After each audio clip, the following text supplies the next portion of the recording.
Introdução do livro de Gênesis. A obra literária de Gênesis pode ser bem descrita como o livro dos inícios ou dos começos, porquanto narra com clareza, precisão e sabedoria o princípio de toda a criação de Deus. A primeira expressão que aparece nos manuscritos na língua original da obra é a expressão hebraica Bereshit, que significa no princípio. Em língua portuguesa, Gênesis 1, versículo 1, sendo também o título hebraico do livro. Na Bíblia hebraica, os títulos dos livros costumam ser a primeira palavra ou as duas primeiras expressões que aparecem no texto sagrado. Contudo, o título em português foi baseado no termo grego Genesões, como grafado na mais antiga e importante tradução grega das Escrituras, a Septuaginta, muitas vezes apenas referida como a letra romana LXX, dada a sua fama e valor milenar. Portanto, quer na forma hebraica, quer na grega, o título de Gênesis designa perfeitamente o conteúdo da obra, pois trata, sobretudo, das origens. O termo ainda pode ser compreendido em várias passagens bíblicas como genealogia ou história dos nascimentos.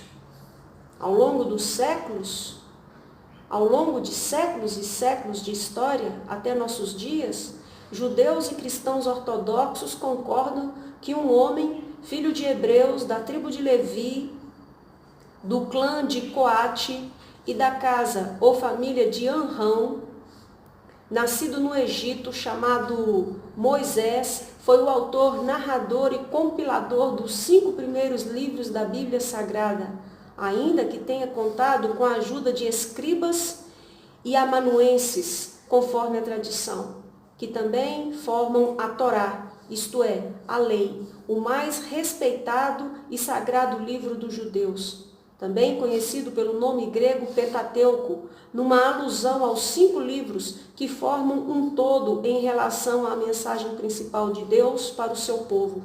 Mandamento esse que foi vivido e enfatizado pelo próprio Messias, Jesus Cristo, o Filho de Deus. Amarás o Senhor teu Deus de todo o teu coração, de toda a tua alma e com toda a tua inteligência.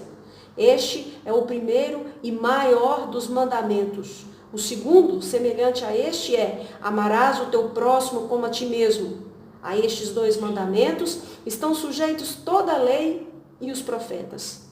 A própria Bíblia defende a autoria mosaica do livro de Gênesis, considerando que em Atos 15, versículo 1, refere-se à circuncisão como um costume ensinado por Moisés, uma indicação a Gênesis 17, ainda que isso possa também indicar certa medida de atualização escriba ou por parte de algum dos copistas da obra ao longo das eras.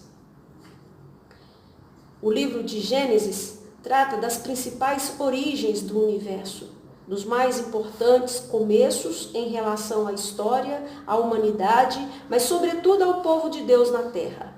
A obra pode ser dividida em 2 grandes seções. A primeira, que diz respeito à história da humanidade primitiva, capítulos 1 a capítulo 11. A segunda parte apresenta a história do povo específico e escolhido por Deus, a fim de se tornar a sua nação e gente de particular comunhão e zelo, capítulo 12 ao capítulo 50. Moisés apresenta todo o conteúdo de sua obra de modo simples e prático. Não tem a preocupação de provar coisa alguma, pois apenas escreve o que Deus lhe mandou dizer, e essa a maior e mais evidente demonstração da verdade que envolve os relatos bíblicos. A Bíblia não é um manual técnico, filosófico, terapêutico ou moral. É a palavra de Deus, e isso basta. 10 histórias são contadas, que podem ser bem identificadas no esboço geral da obra, sendo que algumas dessas histórias são sucintas e condensadas. Contudo, são decisivas para uma compreensão clara e acertada do conteúdo geral. Com certeza, o autor usou fontes informativas, orais e escritas, pois seus relatos remontam aos tempos mais primitivos da origem da raça humana. Logo, a partir de Gênesis e por toda a Torá, o Talmud e toda a Bíblia, a imensa graça e misericórdia de Deus ficam evidenciadas muito acima da própria lei. No magnífico evento da criação do mundo, a graça é demonstrada mediante a maravilhosa provisão implementada por Deus para todas as suas criaturas. Na fenomenal criação do ser humano, a graça do Senhor se manifesta no fato que ao homem foi outorgado o privilégio da semelhança com Deus. A graça do Senhor é evidenciada até mesmo no grande castigo do dilúvio. E a graça de Deus vai buscar um homem chamado Abraão, escolhido única e exclusivamente por causa da soberania misericordiosa do Senhor e não por qualquer qualidade ou merecimento por parte de Abraão. Em todos os seus relacionamentos com os chamados patriarcas, o Senhor demonstra grande amor fraternal e compaixão, e por isso sempre receberam muito mais favor, paciência e afeto do que qualquer um deles jamais conseguiria fazer por merecer. O livro de Gênesis é absolutamente fundamental para que possamos compreender todo o restante da palavra de Deus, a Bíblia. Gênesis é também uma obra que trata de relacionamentos, ressaltando a interação de Deus com a natureza e, sobretudo, com os seres humanos e estes entre si. O livro é absolutamente monoteísta, tomando por certo e claro a existência de um só, eterno e soberano Deus, digno, portanto, desse nome, Deus. A obra faz evidente oposição à ideia de que existem muitos deuses espalhados pelo universo, politeísmo. A fé da possibilidade da não existência de nenhum Deus ou divindade, ateísmo, e ao pensamento de que Deus pode ser e estar em tudo o que existe, panteísmo. Deus nos ensina através da pessoa de Moisés que ele existe, é real, soberano, é amor, rico em compaixão e generosidade para com todos os seres humanos, e em especial para com seu povo escolhido. Gênesis também nos revela que Deus, em seu amor, sabedoria e soberania, estabelece, por iniciativa própria, alianças com pessoas escolhidas e seu povo amado, comprometendo-se a dar-lhes amor e fidelidade e exortando-os a agirem da mesma forma amorosa e leal para com ele. Estabelece o sacrifício de sangue como única substituição possível de uma vida pela outra. Proporciona-nos o primeiro indício de que ele mesmo proveria a seu tempo a redenção da pessoa humana dos domínios das forças do mal, em relação a em Romanos 16, 17 a 20, com a definição mais remota, profunda e abrangente de que é fé. Mais da metade do capítulo 11 do livro de Hebreus, a chamada Galeria da Fé no Novo Testamento, aponta para personagens reais narrados em Gênesis. O primeiro livro dos Reis fala com exatidão sobre o período histórico em que Moisés viveu. O 4º ano do reinado de Salomão em Israel era o mesmo ano 480 depois que os filhos de Israel foram tirados da terra do Egito. 1 Reis, capítulo 6, versículo 1. Como a primeira data citada era 966 a.C., a data do êxodo pode ser calculada como 1446 a.C., considerando que o número 480 em 1 Reis 6:1 seja literal. O período de 40 anos de peregrinação de Israel pelo deserto, que durou de 1446 a.C. até 1406, provavelmente foi a ocasião em que Moisés escreveu e ou ditou a maior parte do que hoje chamamos Torá, ou Pentateuco. Contudo, especialmente desde o início do século passado, um número crescente de estudiosos vem afirmando, com base em novas e grandes descobertas arqueológicas, tecnologias e melhores métodos de pesquisa e exegese, a existência de 4 fontes documentárias para a Torá, lei. Os supostos documentos históricos, presumivelmente com datas entre o século 10 e 5 a.C., são denominados J, de Jeová ou Yahvé, o nome pessoal de Deus no Antigo Testamento. E, de Elohim, o nome genérico, plural, em ênfase de Deus. D, de deuteronômico. E P, de inglês, priestly, sacerdotal.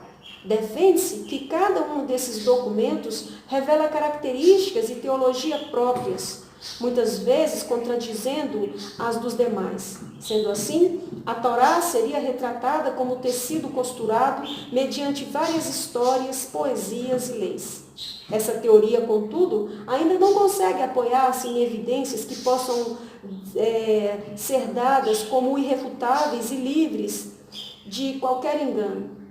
Pesquisas recentes e ainda mais apuradas nos mais verdadeiros ramos da filologia, exegese, crítica textual, linguística, história, arqueologia, ciência das línguas originais e da literatura antiga, tendem a desfazer muitos dos interessantes e desafiadores argumentos usados constantemente para atacar essas bases bíblicas mais tradicionais, em especial a autoria mosaica da Torá, Pentateuco. Moisés foi o homem que o Espírito de Deus inspirou para nos revelar o livro de Gênesis, bem como toda a Torá, Pentateuco. O primeiro livro da Bíblia fornece uma perspectiva histórica sólida e importante para o restante das Sagradas Escrituras, cobrindo mais tempo que todos os demais livros combinados. O extenso escopo do Éden a Ur, a Arã, a Canaã, ao Egito, faz dessa obra absolutamente singular e fundamental. Não apenas a introdução à Torá, o Pentateuco, mas as Escrituras Sagradas como um todo. Gênesis proporciona aos seus leitores o fundamento para todas as grandes doutrinas da Bíblia. Ele revela como Deus supera o fracasso humano sob diferentes condições. Gênesis é especialmente crucial para uma compreensão da revelação, porque o primeiro e o último capítulo da Bíblia se acham intimamente entrelaçados. Há várias formas de se dividir didaticamente o livro de Gênesis. Uma delas é compreendendo que o livro não é tanto uma história do homem, como correntes humanistas apreciam considerar, mas o primeiro capítulo na história da redenção do ser humano. Como tal, é uma sublime interpretação espiritual seletiva da história. Gênesis pode ser subdividido em 4 grandes eventos, capítulo 1 a 11, e 4 grandes pessoas, capítulos 12 a 50. Os 4 grandes eventos, Gênesis capítulo 1 ao capítulo 11, lançam os alicerces sobre os quais toda a Bíblia está construída e se centram em 4 acontecimentos chaves. Primeiro, a criação. Deus é o soberano criador da matéria, energia, espaço e tempo. O homem é o masterpiece, a maravilhosa obra-prima da criação. Segundo, a queda. A criação é seguida pela corrupção. No primeiro pecado, o homem é separado de Deus, o Criador, isto é, Adão é afastado de Deus. E no segundo pecado, o homem é separado do seu semelhante e próximo. Caim se afasta de Abel. Apesar da horrível e devastadora maldição da queda, é o Senhor Deus quem toma a iniciativa de prover a solução e promete esperança e redenção, a qual se dará por meio da semente de um ser humano feminino. Gênesis 3, capítulo 15. Em terceiro lugar, o dilúvio. Como o ser humano se multiplica muito e rápido, o pecado acompanha a evolução natural da espécie. E infelizmente também se multiplica, até que Deus sente que deve destruir a humanidade com exceção de um homem e sua família, Noé. Número 4. Nações. O primeiro livro da Bíblia nos ensina que a humanidade é uma raça unida por ligações de filiação e parentesco. Somos todos filhos de Adão através de Noé, contudo, por causa da rebelião da Torre de Babel, o Senhor Deus decide fragmentar a única cultura e linguagem que havia sobre a terra no mundo pós-diluviano e dispersa o povo para várias partes do planeta. À medida que as nações, culturas e línguas vão se dispersando mais e mais, Deus escolhe e separa um homem e sua família, descendência, mediante os quais ele abençoaria todos os demais povos da terra. Gênesis 12 a 50. Em primeiro lugar, Abraão, o chamado Abrão, capítulo 12. É o eixo sobre o qual girará a sequência da obra e da própria história. As 3 promessas pactuais que Deus faz a Abraão, terra, descendentes e bênção, são fundamentais para o seu plano de trazer salvação sobre todo o planeta. Em segundo lugar, Isaque. O Senhor Deus estabelece seu pacto com Isaque como um elo espiritual com o pai Abraão. Terceiro, Jacó. O Senhor Deus demonstra seu trabalho delicado, sistemático e preciso de transformar um ser humano egoísta, avarento e arrogante num servo generoso e pacífico. Como grande sinal de transformação, muda o seu próprio nome, identidade, para Israel, vencer com Deus em hebraico, e o faz pai das 12 tribos que formam a nação de Israel. Quarto, José. O filho amado e favorito de Jacó sofre a perseguição, a traição e a tentativa de assassinato nas mãos dos próprios irmãos, tendo que ir para o Egito, onde se tornaria escravo. Depois de sua dramática ascensão ao governo do Egito, José liberta sua própria família, que se tornará necessitada, e a conduz de Canaã para Gozém. Uma impressionante figura do próprio Messias, o Senhor Jesus Cristo, Filho de Deus, no Novo Testamento. E o livro de Gênesis termina com uma nota de iminente escravidão com a morte de José. A grande e crescente necessidade de redenção chega ao seu clímax e solução no livro de Moisés que se segue, Êxodo.